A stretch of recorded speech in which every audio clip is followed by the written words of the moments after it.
Is your Kia Sorento key fob not working? The most common issue is a dead battery. Sorento fobs use CR2032 or CR2025 batteries. To replace the battery, follow these steps. If a new battery doesn't solve the problem, try resyncing the fob. For 2016-2020 models, cycle the ignition on and off 5 times within 10 seconds.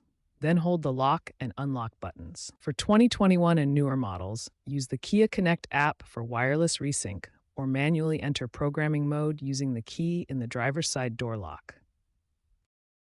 After replacing the battery or attempting a resync, test the key fob by attempting to lock and unlock the doors within 10 feet of the vehicle. If battery replacement and resyncing don't work, the issue might be with the vehicle's antenna. Inspect the antenna wiring for damage or corrosion. You can test the antenna's continuity with a multimeter. Resistance should be less than 1 ohm. Try resetting the system by disconnecting the vehicle's battery for 30 minutes.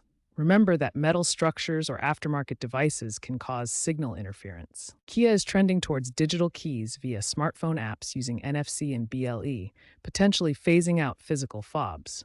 Newer Sorento models integrate fob diagnostics via smartphone apps for remote troubleshooting.